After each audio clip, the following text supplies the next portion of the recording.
السلام علیکم، welcome to my channel Amna's stories.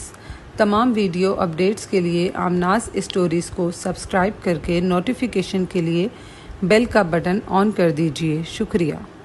یہ واقعہ آج سے 5 سال پہلے پیش آیا میرے ساتھ۔ سردیوں کی ٹھنڈی اور لمبی راتیں۔ میں بچپن سے ہی جن بھوتوں اور اندیکھی مخلوقوں پر یقین نہیں رکھتا تھا، لیکن یہ چیزیں مجھے اپنی موجودگی کا احساس دلاتی رہتی تھیں، اور دوستوں میں بھی جب جن بھوتوں کی باتیں ہوتیں تو میں اپنے دوستوں کا مذاق اڑاتا اور ان سے یہی کہتا کہ یہ باتیں صرف باتوں کی حد تک ہی اچھی لگتی ہیں۔ میرے دوست مجھے ان باتوں سے منع کرتے اور قرآن پاک کا حوالہ دیتے۔ جنات کا ذکر قرآن میں بھی ہے اور یہ بھی اللہ پاک کی مخلوق ہے۔ بے شک وہ اپنی جگہ بالکل ٹھیک تھے، لیکن میں بچپن سے ہی ایسا تھا کہ جن بھوتوں پر زیادہ یقین نہیں کرتا تھا۔ لیکن ایک دن بہت انہونی ہوئی میرے ساتھ اور میرے جسم کا خون تک جم گیا تھا۔ ہوا یوں کہ ایک تو سرد راتیں، اوپر سے بارش، اور قسمت کی کرنی یہ ہوئی کہ میرا موبائل بارش میں بھیگنے کی وجہ سے بند ہو گیا تھا، اور اس کو ٹھیک کرنے کے علاوہ کوئی اور چارہ بھی نہیں تھا، کیونکہ موبائل کی ایڈکشن جو لگ گئی تھی۔ خیر، اب موبائل تو ٹھیک کرنا ہی تھا۔ میرا ایک دوست سلمان، جو موبائل ریپیئرنگ کا کام کرتا تھا، اس کے ساتھ رابطہ کیا اور موبائل اس کو دے دیا تاکہ وہ ٹھیک کر دیں۔ رات کو 11 بجے کا ٹائم دیا تھا اس نے کہ میرے گھر آ کے لے جانا اپنا موبائل۔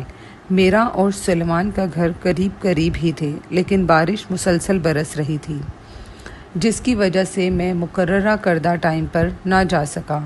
بارش جب رکی تو 2 بجے کا ٹائم تھا۔ میں نے آیت الکرسی پڑھی، جو کہ میری عادت تھی، اور سلمان کے گھر روانہ ہوا۔ مشکل سے مجھے 10 منٹ لگ گئے سلمان کے گھر پہنچنے میں، اور اپنا موبائل لے کے وہاں سے روانہ ہوا۔ روڈ میں بہت پانی کھڑا تھا، اس لیے میں نے گلیوں سے جانا مناسب سمجھا، اور میں نے سن بھی رکھا تھا کہ جہاں سے میں جا رہا تھا وہاں بہت سے لوگ ڈرے بھی تھے۔ اب جب یہ بات آئی تو پھر مجھے ایک شوق سا چھڑ گیا، اور میں نے ٹھان لی کہ اب یہیں سے جانا ہے، اور میں روانہ ہو گیا۔ وہاں راستے میں ایک پارک ہے جو 2 گلیوں کے درمیان ہے۔ اب سردی ایسی تھی کہ بس گھر پہنچنا تھا، کیونکہ پورا وجود کانپ رہا تھا۔ خیر، جب میں پارک کے دائیں سائیڈ والی گلی سے آ رہا تھا، میں نے دیکھا کہ کوئی بہت ضعیف عورت بائیں سائیڈ والی گلی سے بہت تیز تیز آ رہی تھی میری طرف، اور اس کے ہاتھ میں کوئی تھیلا بھی تھا جو کہ میں ٹھیک طرح سے نہیں دیکھ پا رہا تھا۔ اور وہ بوڑھی اماں بالکل میرے بائک کے سامنے آ کے رک گئی۔ پوچھنے لگی، بیٹا آپ جس راستے سے آ رہے ہو اس میں زیادہ پانی تو نہیں ہے؟ لیکن پتہ نہیں کیوں میری عجیب سی کیفیت ہو گئی تھی۔ میں اس بوڑھیا خاتون کو نہیں دیکھ پا رہا تھا۔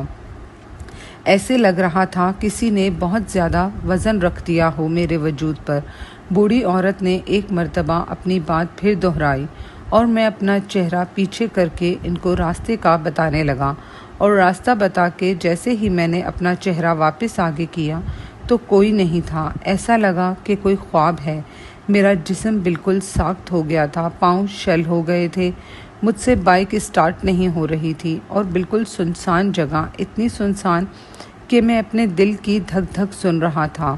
ہوش آیا تو پہلی بات یہی تھی ذہن میں کہ آیت الکرسی نے جان بچا لی، لیکن آج بھی بس یہی سوال اٹھتا ہے دل میں کہ آخر وہ کون تھی۔